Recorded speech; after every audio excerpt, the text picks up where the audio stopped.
But as you point out, I think somebody told me, a former student of yours, I apologize for not remembering who it was, or at least heard this from you, that the essence of economics is asking, and then what? Yes. That something sounds good at the beginning, like higher wages for workers, either through a minimum wage or some campaign to pressure an international corporation to pay more.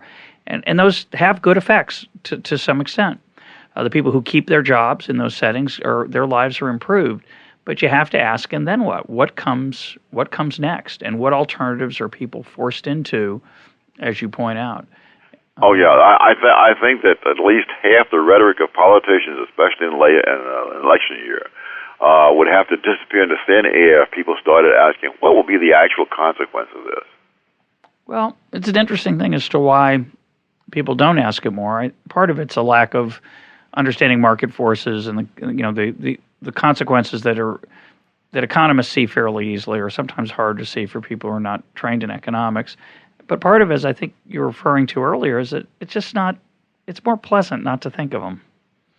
That's right. I've been recently reading John Dewey, a renowned philosopher, and yet he's talking about how under capitalism there's this artificial scarcity.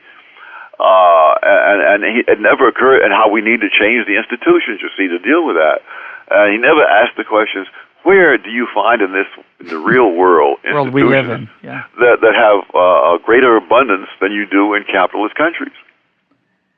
Yeah, what did he have in mind there, you think? Oh, I think he had in mind socialism. Right, a worker's paradise. That's it.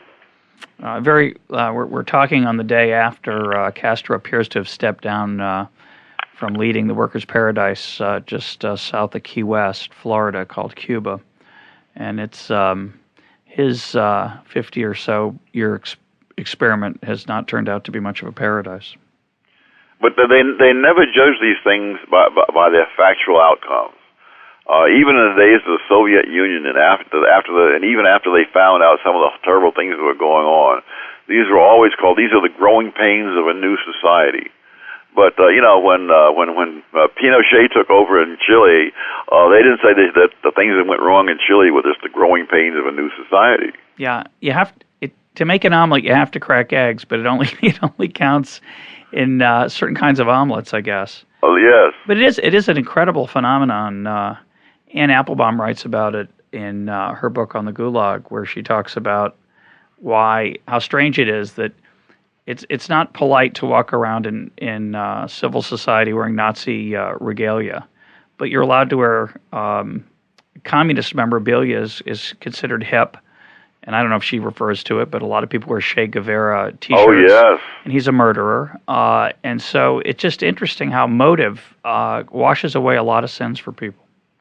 Yes, I'm currently doing something I've been threatening to do for years, which is write a book about intellectuals. And it is a puzzle as to how they really have an enormous virtuosity in the use of words. And I think it's a fatal talent because it can keep you from facing realities. You can always find some clever way to wish the reality away. It's going to be a large multi-volume series. No. You're going to need a lot of pages for that fatal attraction. I'm hoping to start a line of inquiry and leave it to someone a lot younger to finish it up. At one point you talk about overpopulation, something that many people consider a source of world poverty, and they consider both here in the United States, it's considered a source of overcrowding and problems in the cities, and worldwide, it's considered a source of poverty. But you reject that. Why? Because the facts won't support it. And again, the fundamental problem is that people don't even look at the facts. They say this, and that's the end of it. I think the Malthusian population theory is one of the wonders of the world, because it wasn't even true in Malthus' time. And Malthus was, in fact, forced into all kinds of redefinitions and so on in order to maintain the semblance of its being correct. But I guess the quickest way to answer these people is to ask them, name me a country whose prosperity was greater when their population was half of what it is today. I don't think they can name a country anywhere in the world which that's true. I think you're right. A related error that people make, and it's a topic that we've been talking about recently here, is the role of natural resources.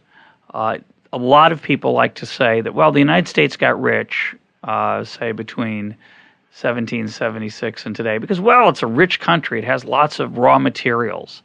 And that's the road to wealth for a nation. And it fits in with the colonialism story, right? Because it says that the reason some of these countries were poor is because the West stripped them of their wealth, these natural resources. But you show that doesn't meet the facts very well either. No, in fact, if you look at countries like Venezuela and Uruguay, the natural resources per capita there is higher than in Japan or Switzerland, and yet the per capita income in Japan and Switzerland is some multiple of what it is in Uruguay and Venezuela. If you look at a place like Saudi Arabia, for heaven's sake, with the world's leading oil producer, their per capita income is roughly half of that in Singapore, which is so lacking in natural resources that they have to import their drinking water from Malaysia. So it's people, it's not natural resources. Well, I was shocked by that Saudi Arabia number because I sort of had the impression that they were. I think of Saudi Arabia as a wealthy country. I know it's a very unequal distribution of income. I know a small group at the top gets a lot of the goodies. Oh, yeah. It's a small country. There's a lot of sand there. It's not a big population country. It's a big physical space. So I figured that, well, the per capita income would still be high, but it's not. No. And as you, I think, point out, and I checked this also, Israel's standard of living is higher than Kuwait's. Israel has no oil. Kuwait has oil. To my surprise, looking at recent data on the web, getting ready for this talk, the number one oil producer in the world is Saudi Arabia. Yes. The number two, right now, it varies, is the United States, although the data weren't broken out easily to assess whether the United States was 2 or 3. That shocked me, by the way, as well. But the former USSR, the former Soviet Union, at least in December of 2007, produced a lot more oil than Saudi Arabia, and they are not doing well. So we're not going to say, there's an argument which I'm sympathetic to that actually having natural resources isn't just neutral; it's bad for your. A number of people have pointed that out.